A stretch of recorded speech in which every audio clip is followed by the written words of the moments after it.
Drum rolls, we have a public health emergency. Come closer. We have a public health emergency. We need to talk about it. Hi guys, welcome back to my YouTube channel. It's so good to have you back here. If you're a returning subscriber, thank you for tuning in. And if you're new here, you're welcome. Just grab a seat and let's have fun together. Today we're going to be talking about a public health emergency disease that was announced by the Center for Disease Control and Prevention on August 13, 2024. Who can take a guess? Who can? Can you? Okay, and that is the MPOX, which was formerly known as the monkeypox disease. So, guys, the Center for Disease Control and Prevention has announced that the MPOX, which is formerly known as the monkeypox, is now a public health emergency. That means that it is now a threat to the health of human population and also a threat to the stakeholders involved. So let's take a brief overview of the MPOX. It was previously known as the monkeypox. It is a zoonotic disease. It is in the family of the Pox viridae, which is a genus of the Orthopox viridae. Monkeypox was first discovered in 1958, and the name is interesting because I want that when they taught us in school back then that monkeypox, it probably has an history of monkey. And after doing a little research, I discovered that it was first discovered in 1958, which was from two monkeys that were supposed to be used for research, and they started developing some pus-like disease lesions. And after that, in 1970, it was first recorded in human population. I think it was discovered in the Federal Republic of Congo, DRC, and since then it's been a challenge, especially in the central and the western regions of Africa, until May 2022, when it was recorded in the United States and Israel and some other countries, which can also be traced to immigration and migration of probably carriers of this virus, and it could also be traced to rodents in endemic Africa, transmitted or what's it called, carried to those countries for probably research purposes or for any other thing. So that is that about the history of monkeypox. I will be taking us through the World Health Organization website and the African CDC website, so we can have a holistic view of what this virus is and how, as humans, we need to prevent the occurrence in our family, friends, and all of that. So I'll be taking us through the overview. Let's get to it right now. This is the WHO's page where MPOX was declared. Just click on that and then just scroll down. Can we all see WHO Director General declares MPOX outbreak a public health emergency? And this was declared on the 14th of August 2024 by Dr. Tedros Adhanom.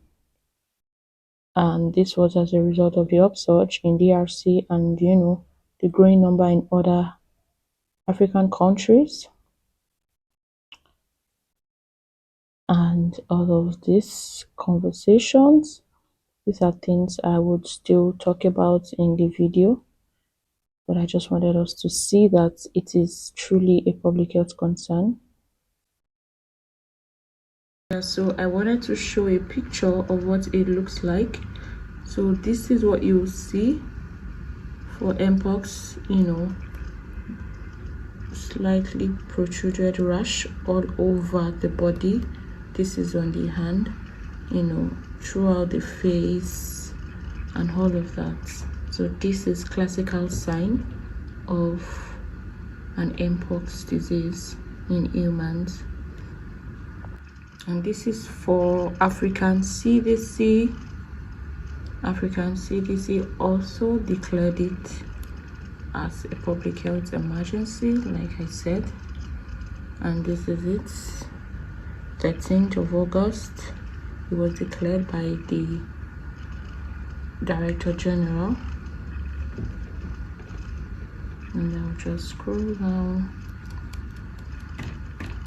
And these are the figures currently.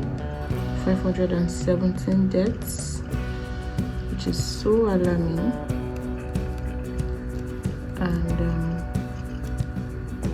And so on. All of this I will discuss in the video.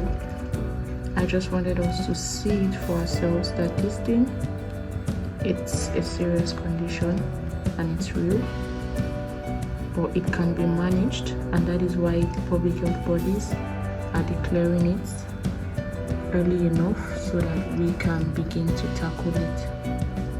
So from the overview, we can see that this viral disease is gradually spreading around different countries, and my job here is to create public awareness to ensure that we all put in the needed steps.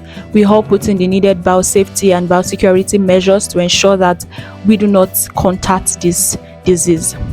How can this disease be transmitted? Like I mentioned earlier, it's a zoonotic disease. So there are two routes of transmission. It could be transmitted from humans to humans or from animals to humans.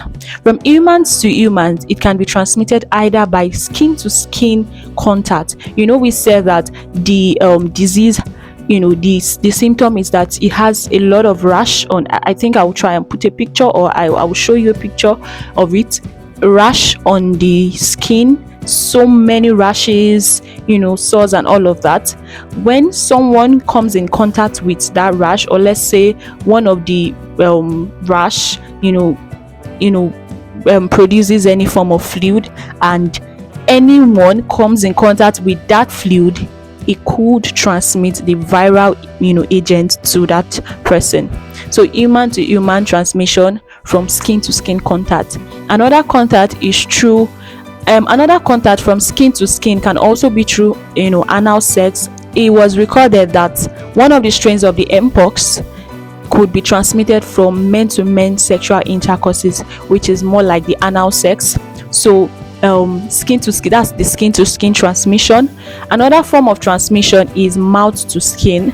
So this is you probably kiss someone that has that rash on the body, or you kiss someone that has the infection, or just having a mouth contact on the skin of someone that has that lesion can also be a means of transmission.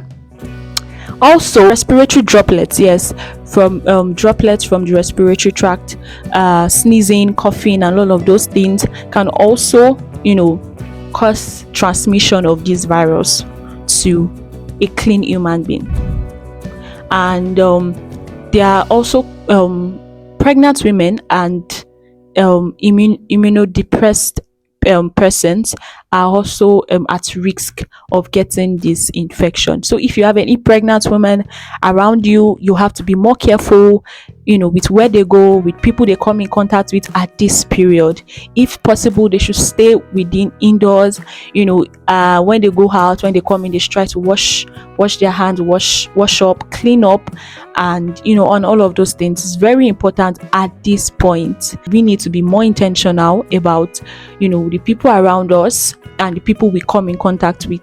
So this is for the human to human transmission. For the from the animal to human transmission, MPOX is literally transmitted from rodents, rats, mice. I made a post on my LinkedIn some days ago about a disease surveillance that I engaged in with the Lagos State epidemiologist team, and we had the Nigerian Veterinary Research Institute on board and other veterinary epidemiologists in Lagos State. We took samples from marketplaces. We took live rats, literally live rats, mice. We caught them from marketplaces, even from farms, and samples were sent to MVRI VOM for processing. So this is to show that most of these rodents are reservoir hosts of MPOX virus, and ensuring that you are not coming in contact with them, coming in contact with game animals, literally those people that eat all these game animals. If you do, please, you have to kind of put a stop to that for now. If possible, I don't know when the threat would reduce the disease outbreak, but if you take game animals, if you eat these mice, rats and all of those you need to put a stop to that. And if you have rats in your immediate environment, you have rats in your house, if there's a possibility of getting all these rat catchers or poisoning or something, that just something to eliminate their presence in your immediate environment, because they are reservoir hosts and they can be carriers of this virus. However you can reduce the presence of rats, rodents in your immediate environment to the barest minimum. If possible, eliminate them however you can, through use of chemicals, through whatever it is you can do to ensure that you prevent the presence of rodents in your immediate environment. Please do, because they are reservoir hosts, like I said. So I've mentioned the two major routes through which this disease can be transmitted. From human to human, we have a list of means which I already stated, and from animals to humans. So if you can ensure that all of these are put in place, and you are very careful to ensure that you don't come in contact with infected persons, and you take in preventive measures, trust me, you are safe. You are safe. It's not that deep. So don't be scared. As much as it is a public health emergency, do not be scared. You are safe if you can put in the appropriate measures. It is not as COVID. It's not a disease that spread like COVID, or it's not a disease that is as deadly as COVID-19. So if symptoms are discovered early enough, it can be treated. So if you have anyone around you showing early symptoms, kindly take them or refer them to a nearby hospital for appropriate treatment, and we are good. In no time, we are taking it off. In no time, I know that we have all that it takes to bring a stop to this spreading viral infection. After the after the surveillance work we did in Lagos, we didn't really hear about the occurrence of MPOX anymore, because we did sensitization, we did awareness, and we ensure that everyone within that environment are notified. So if we can put in the safety measures, why not? It's cleared up. It wouldn't spread anymore. If we can put in the appropriate measures, the viral infection would fizzle out with no time, and the spread would reduce drastically. Thank you so much for staying to this point. If you did, then I really appreciate you, because it shows that you are very intentional about your health. And I would love that you spread this news, share this video with your loved ones, with your friends and family, so they can also get informed and publicly aware of this public health emergency disease, the MPOX. Thank you. If you have not subscribed, kindly do so now. Thank you. Have you done it? I trust you. Thank you so much. And like the video, drop a comment. If you have questions in this area, you can always drop them in the comment section. I would attend to them as soon as I can, as soon as possible. See you in the next 2 weeks, same time, same venue. Bye.